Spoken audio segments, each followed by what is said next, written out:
Desde que se produciu o accidente dos Saltamontes que resultou na morte dun veciño da nosa cidade en agosto de 2024, o Bloque Nacionalista Galego demandamos, reclamamos, de maneira rotunda, explicacións ao Goberno municipal.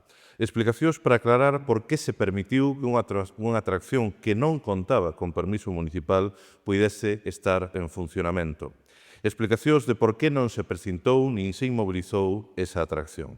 Desde entón, o único que recibimos foi un clamoroso e indigno silencio, que só foi interrompido polos inaceptáveis intentos da Conselleira de Seguridade da señora Rodríguez Calviño de endosar a responsabilidade primeiro a Comisión de Festas e despois a propia Policía Local, como ven de reiterar recentemente nas súas accións no ámbito xudicial.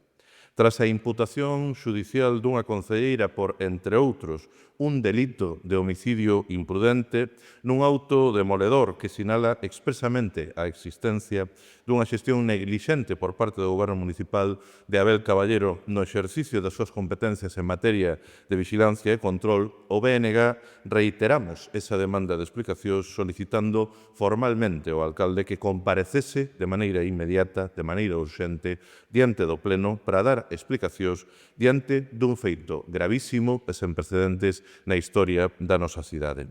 Foi a negativa de Abel Caballero a comparecer a que nos obrigou a ter que promover a convocatoria dun pleno extraordinario que por exigencia regulamentaria ten que ser necesariamente por parte dos dous grupos da oposición. O BNG dixemos desde o primeiro momento que ese pleno extraordinario tiña que servir para que o alcalde, como máximo responsável do Goberno municipal, dese dunha vez por todas a cara e ofrecese as respostas que as viguesas e vigueses levan agardando case 2 anos. E para que explique a súa decisión de manter no goberno a unha concelleira imputada por un delito grave e con sólidos indicios dunha xestión neglixente que tería provocado as condicións para que ese accidente mortal se producise. Por ese motivo, o primeiro punto da orde do día do pleno extraordinario solicitado polo BNG e o resto da oposición incluía expresamente a comparecencia do alcalde. E como segundo punto, o debate e votación de 3 acordos concretos. O primeiro, a demanda de cesamento inmediato da concelleira imputada, a creación dunha comisión especial de investigación para revisar todo o procedimento, pero tamén para adoptar medidas que poidan evitar que isto volva a suceder. E, en terceiro lugar, para trasladar oficialmente o pésame da Corporación Municipal á familia do veciño falecido neste accidente. A resposta do alcalde no decreto de convocatoria do Pleno que dictou no día de onte é eliminar a súa propia comparecencia da orde do día. Unha decisión absolutamente ilegal, xa que o propio regulamento do Pleno establece literalmente no seu artigo 44 o seguinte, que é que a exclusión de algún dos asuntos propostos deberá ser motivada. Considerarase motivada cando a proposta de acordo se refira a un asunto para o que o Pleno careza de competencia. É evidente que a comparecencia do alcalde para dar explicacións sobre a xestión municipal en relación ao accidente dos Saltamontes é un asunto de absoluta competencia municipal e, por tanto, que está sometido á función de control e de fiscalización que lle compete ao Pleno, polo que legalmente non cabe esa supresión do punto da orde do día. Impedir que esa comparecencia se produza supón, ademais, vulnerar de maneira grave, unha vez máis, os dereitos fundamentais dos concelleiros e concelleiras da oposición, nunha decisión que vai en contra abertamente da xurisprudencia consolidada do Tribunal Superior de Xustiza de Galiza, do Tribunal Supremo e mesmo do Tribunal Constitucional, que determina de maneira incontestável que os dereitos das minorías forman parte do núcleo da función representativa dos concelleiros e concelleiras amparados no artigo 23 da Constitución e non poden ser neutralizados ou eliminados arbitrariamente polas maiorías. A interpretación de que a comparecencia do alcalde debe tramitarse pola vía ordinaria, isto é, a través dunha moción que debe recibir o apoio maioritario do Pleno, obviando que a posibilidade de convocatoria de pleno extraordinario é precisamente a través dunha cuarta parte da corporación un instrumento extraordinario e de garantía para as minorías, non se sostén nin xurídica nin politicamente.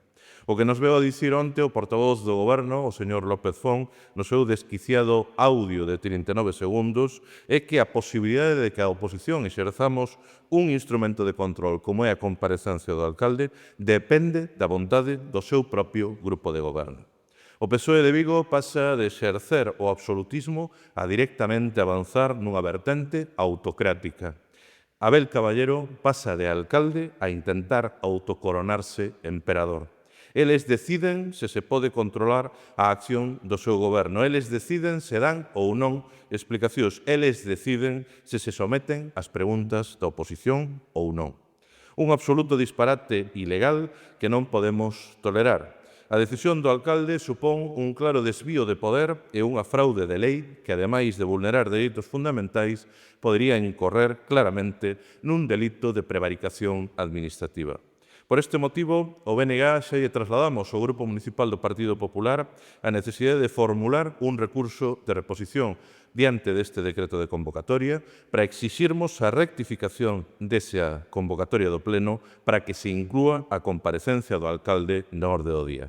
Nese sentido, os nosos servizos xurídicos xa teñen moi avanzados os traballos de elaboración dese recurso que, lóxicamente, queremos poñer en común co resto da oposición. Un recurso no que, ademais, desde o BNG, creemos que é imprescindível advertir de maneira expresa ao alcalde que, de se manter na súa decisión ilegal que vulnera gravemente dereitos fundamentais da oposición, reservámonos o exercicio de todas as accións legais e de amparo, incluindo aquelas que sexan necesarias para a exixencia de responsabilidades que puderan derivarse da adopción dunha resolución arbitraria e a sabendas da súa injustiza, que é a definición legal de prevaricación. Pero máis alá deste novo atropelo antidemocrático, a pregunta que lanzamos é que ten que ocultar Abel Caballero? Por que non quere dar a cara adiante do Pleno, que é o máximo órgano de representación democrática da cidade? A que preguntas teme o alcalde, que é tertuliano permanente sobre calquer asunto, pero do que non quere falar deste? Ou será que, no fondo, que se agocha detrás da súa decisión cobarde de non comparecer no Pleno é que non é capaz de defender nin de soster nunha sesión pública con posibilidade de réplica a xestión da señora Rodríguez Calviño. En democracia non é aceptável que un goberno se instale na impunidade e, dende logo, o Bloque Nacionalista Galego non o imos permitir.